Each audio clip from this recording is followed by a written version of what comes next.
We are assembling your engine. That was loud as fuck. Take two. Liven you up. It's a little, You're like, a little closed in here. We are assembling your engine. Well, you asked me. What are we doing up in here? Engine time! We're gonna assemble your engine. And I'm gonna show you what all these parts are. Fortunately for you, all of the hard work was actually already done. All the fun measuring and things like that. So really we're just gonna be putting it together. But first, to break you into this, let's just start you out with something you're familiar with. Popcorn in the popcorn bowls. It's like a recipe. First, we take the lifters in the bowl. I get them as low as possible. So these are filled with oil, and we're gonna do some measuring. And we want to try to pre-lubricate these because there's a little chamber in here that's empty right now. Any oil? You can put any oil in there? Yeah, it's fine. Okay. Here we go. Just like baking a cake. Do we stir it or shake it? No, you don't shake it. We'll just let it sit? You just let it sit there. Ah! And then, so we are going to let these guys sit in here to try to get these lifters to fill with oil because they're hydraulic lifters. And then while that's sitting, we're going to come over to the engine and start assembling the short block. So the crank's already in here and it's already been measured, torqued down. Everything's pretty much done with that except the side bolts. And so now we have the connecting rods and the pistons to put in. And so just to show you guys something a little about the connecting rods is you have, now these are factory bearings, so it's a little harder to see, but there's basically a chamfer on one side and there's a flat side on the other. And so the orientation of this rod is very important because the two flat sides, those are going to go together on the crank like that. And then the chamfer, while not being super important on a factory crank, could be detrimental on a aftermarket crank, and I can show you guys why. So this needs to be oriented correctly, as well as the piston. If you look, there's little arrows on here to me. Okay, so these look to be like the same pistons, except the arrow is facing a different direction. And what that is Wiseco has built in an offset in the pin, from my understanding. So each one needs to be oriented in the correct position in the block. So what we're going to do now is we're going to hold these next to the block, and we're going to number them, the odd and even numbers in the block, so that way each piston goes in the right hole and each rod is oriented in the correct way. These are called valve reliefs. This needs to go towards the top. So like that would be incorrect. So this goes up. And then the forward arrow needs to go forward, so that's forward. Okay, so this is a butt, and the butt goes on top. Butt goes on top. Okay. Yes. So this is going to go on this side. So on a GM engine or LS, this one is 1, 3, 7, 2, 4, 8. What do you want to do? Butt towards the top. Where are we going with that one? It goes on this side. So that one's number 3. This will be number 3? Mm-hmm. 3. This one's number 5. This one is number 7. Okay, so this is number 8. And then the other one's number 4. Alright, so to give you an idea of what we usually run, this is the piston that's in my motor. See how one's flat? Why does mine have a butthole and yours doesn't? So if you look at the pistons, they're quite different. This is a 5.3 piston, flat top. The higher the cylinder pressure, the more power you make. Basically, this takes up space in the cylinder. Okay. So you have a cylinder head this goes up to, and what it does is it takes up as much space as possible. And if you look at your cylinder heads, which are not in here, this is actually a really big. This is for a big bore. This is not your head. So yeah, so they put enough, basically as much material as they possibly can in this piston to make that chamber smaller, which will increase compression. What you can do is let's go ahead and label the rods while we're here. Luckily for us, all of the clearances, these are the clearances. So this clearance is actually 0.0024. I just write 24, make it easy.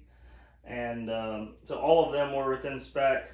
The crank was nice and in spec, and so it doesn't matter which one's going which. We just need to make sure the orientation is correct.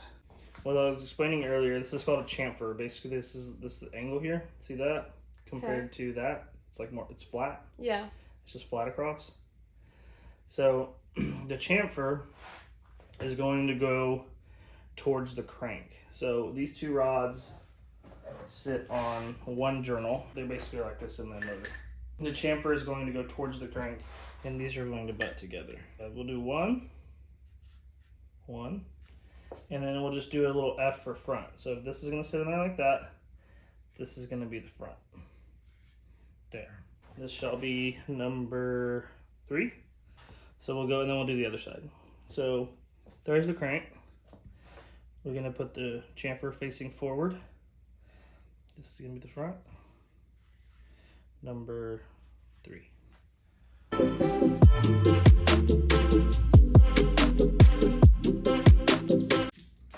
So now we're assembling the connecting rods to the pistons, which off camera we did one of these, and spiral locks are not fun and they're not easy. And so I'm going to be doing those. Lexi tried her heart out. It wasn't happening, so she's working really hard on opening all these packages for me. And we're basically going to assemble it. So what we're going to do is we're going to make sure, you know, this is forward, this is front. You know, that's how it's going to go together. We'll grab the ends and pull them apart. I like about that much, about like that, maybe a little more. There we go. And what we're gonna do is, once we've stretched them out, the groove is in here. So we're gonna start by feeding this in to that. Get it in there, and you'll kind of develop your own technique into putting them in there.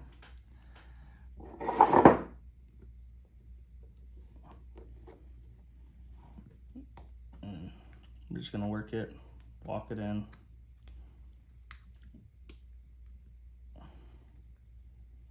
Just like that, until you hear that nice positive snap.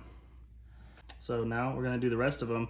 And what we're gonna do is we're just gonna do one side at a time, put the rod in, put the piston pin in there, or wrist pin in there, and then we're gonna put the other side in, once it's all assembled with some lube.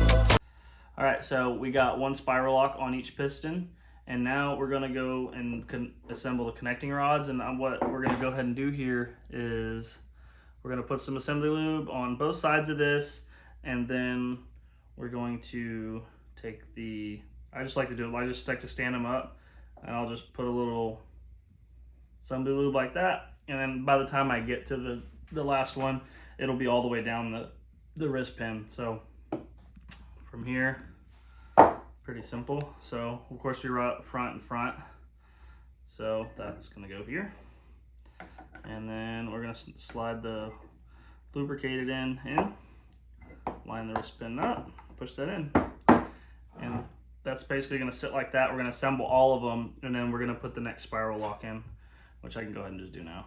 And what I was going to show you is this is going to be a naturally aspirated / nitrous motor, mostly nitrous. So what I was going to show you is this is a, like for a high horsepower or boosted application, they have an upgrade. If you look here, there's a big difference in thickness there. And so if you're going to like a heavy, I don't really know if you'd ever need it for nitrous. I mean, you'd have to be spraying a lot of nitrous to need the wrist pin like this. But if you're going to a heavy boosted or supercharged application, you're going to want the thicker tool steel wrist pins for the pistons. And so as far as like it bending or breaking, there's a lot more material there. Of course, that has side effects of being a little tougher to balance and things like that. So, but just wanted to show you guys that's an option for your boosted guys. So we're gonna get to assembling the rest of these.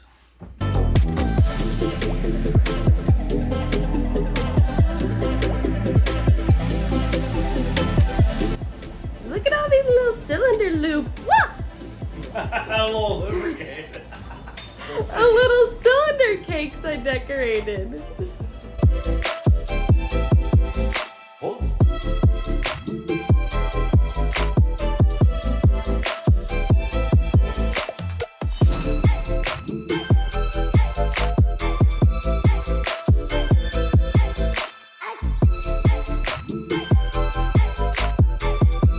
All right, now that we got the pistons on the connecting rods, we're gonna start putting the rings on. And what we're gonna do is put on the oil ring first, and these need to be in a specific orientation.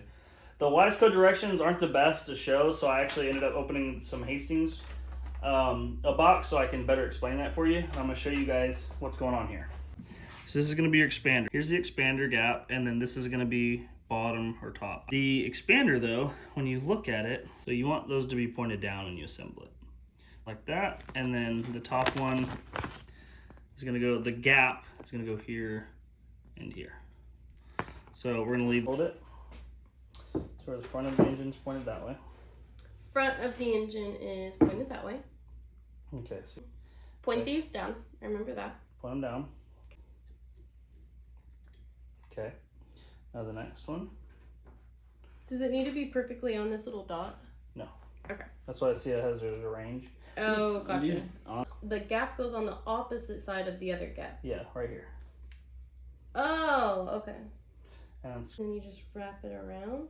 Yeah. Easily and effortless, right into your little home on the top. Woo! I did one.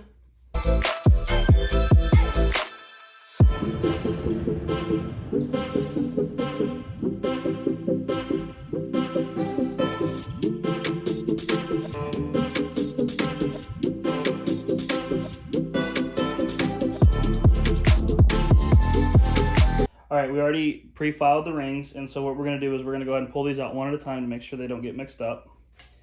So when you file the rings, make sure that there's no burrs or anything like that. So we usually take a file, make sure everything's good. A good rule of thumb, some of these have, see there's writing on that. Sometimes they have dimples. Of course they'll be in the direction. And let's see, so no writing. Writing, usually that goes up. Let's see if you can see that a little better.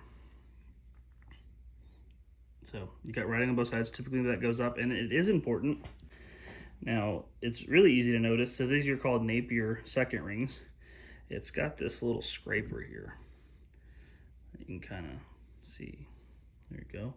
It's got a little scraper, it's an oil scraper. So that needs to go to the bottom, which would mean the writing goes up. All right, so this is talking about something else, but you see the chamfer, that needs to go up. So on the top ring. A lot of ring manufacturers will actually have a chamfer on both sides, and it won't matter, but yeah.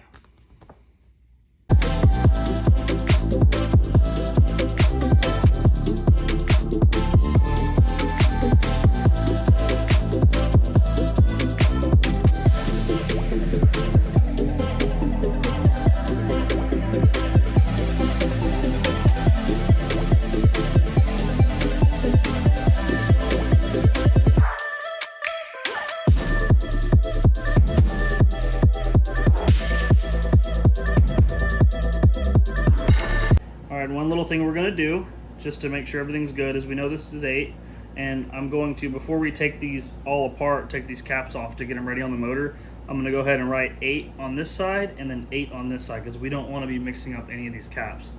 On stock motor like crack cap rods, you don't really have that issue. I mean, you should do it anyway so you don't get it mixed up, because they physically won't actually work. But in this case, you could get them swapped, and that wouldn't be very good. So we're going to write the number 8 here with this little engraver. Ah! Put it here. Ow! That's my finger.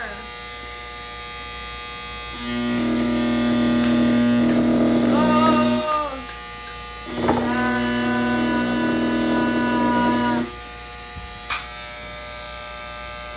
Looks good.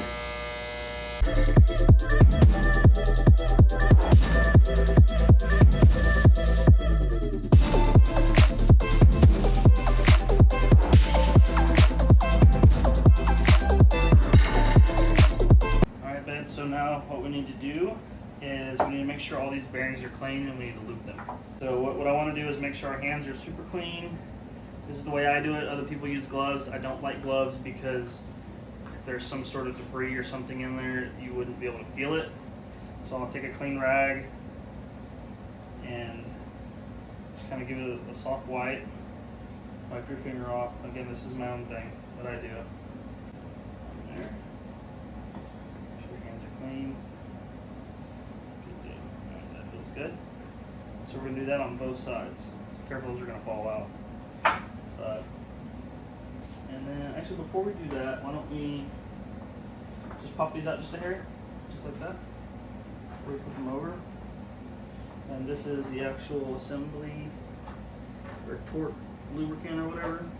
Okay. Basically, when you torque these, they want you to use this very specific lubricant. That way the torque specs are right. There's a stretch gauge, which we have, but I'm not going to use. To be frank. So, some recommend ARP lube. These specifically recommend this style of high pressure lubricant. Because what it is like if it slips really good, you can over torque it, and if it doesn't slip at all, you can under torque it. And so you want to use whatever the rod manufacturer recommends. Here, this one. And swipe my thumb like a little skateboard ramp. Yeah, pretty much. But there's some debris on there, so you're gonna feel it. So don't do that. Yeah, now we have to inspect it for gouges. Yeah, yeah, just like a little skateboard ramp, sure. Whoop! Kickflip, Tony Hawk. Alright, there you go. So could you feel anything on there? No. So just put just a little dab there, and then make sure your finger's clean. Don't be afraid to wipe more than most times.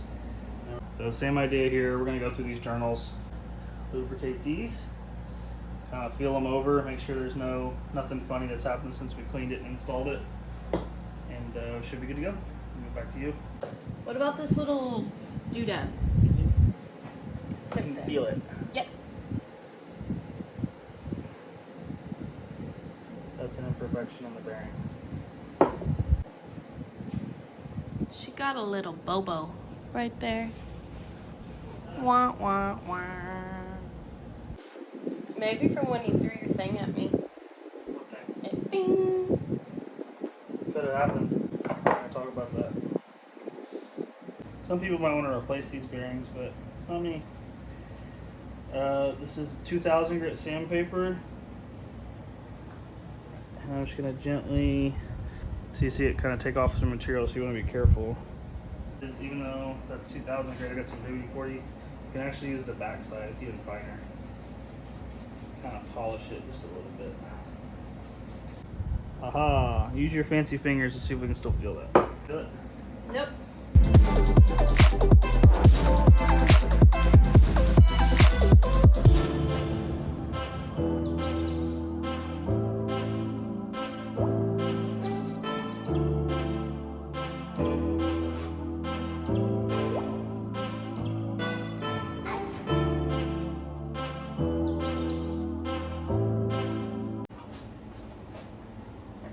Put them in the holes.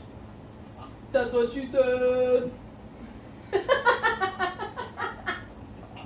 So what could happen that we're going to do things to avoid is when we're putting these in, if this crank is up like that, it could accidentally be crooked or something, and a corner of this could hit the crank, and that would be very bad.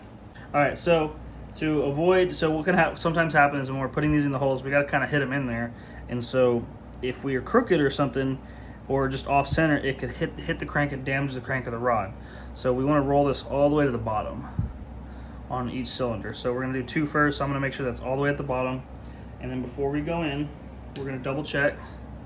Okay, so that's forward, and then we're going to double check that our chamfer is towards the crank. See, it's going to be on this side, this side of the crank there. So chamfer is the correct position. We're going forward towards the front, and then we're going to go ahead and put it in. We're using piston installer here. These are super handy. You get your bore size, it makes it a lot easier, you'll see. So I want to make sure our rings haven't moved too much. Okay. Then what we're going to do is here, we're going to slide this just like that. Keep this, put pressure on this ring, because if it's not flush, sometimes doing it fast helps. There we go. Doing it faster helps, and make sure this is flush, because sometimes the ring can pop out of the side and catch, and you don't want to force it or put a ton of pressure. So that one's in. And then all for demonstration purposes, we can roll this over. There we go. Okay. So what we can do here is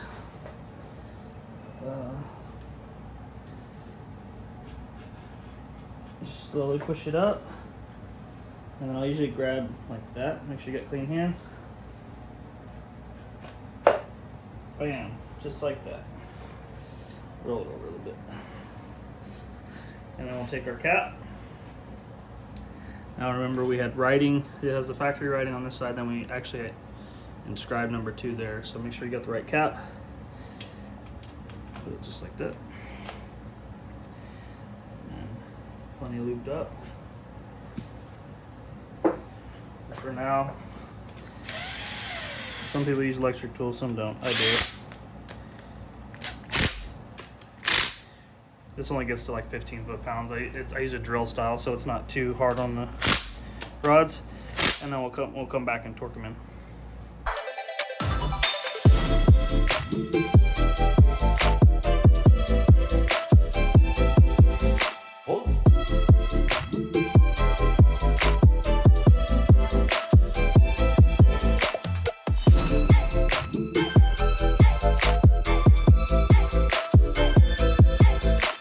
Do like 30, 55, 75. So we're gonna start at 30. So basically pull it, so it clicks. Pull it. I guess that one. Keep going.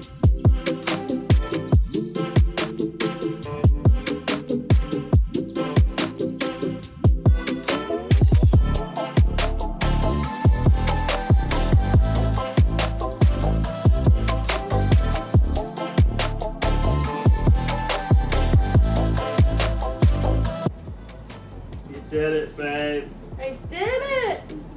My favorite part was icing the little cylinders with lube. Okay. That's what it's You have called. practice doing that? No, I don't. What's next? Alright, so this is a short block. Now, what's next is assembling the heads. We got those bare back from ice racing. It's got a super awesome deal on the front that we can't wait to show you. And engraving on there just for her. So specially engraved heads, CNC ported LS3 heads that we're gonna go ahead and assemble, and then we're gonna set up the spring heights to this cam specs, which is a BTR 400 plus nitrous cam. I think it's their version 1, it's a little older. We got it with the motor. So we're gonna slap that in, check the cam bearing orientation, oil pump, timing chain, and then start putting covers on it. Oh, and measuring push rod length, because we have short travel lifters in here, so it's going to be real important that we get the right push rod length. Not only the right push rod length, but they're going to be a very tight tolerance, plus or minus I think 10 thou, which is when you have an unknown deck surface, used heads that were ported. I mean, they'll be fine. Rocker stand heights, all of that stuff stacking could only be just a fraction, of 2 10,000s, but each one it starts tolerance stacking and can make it to where we have to order multiple push rod lengths. So hopefully we don't have to get into that, and we can fall into that tolerance range and put this together, and then we'll get into the car. Thanks for teaching me.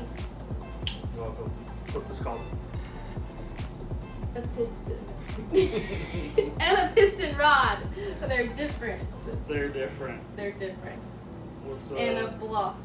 This is a block. Piston rod. What is it? A camshaft? Crankshaft. Crankshaft. This is. That's a camshaft. It makes the car loud. It makes the car loud. It makes the car loud, This right? is the camshaft. This is the camshaft. All right, stay tuned for the next one.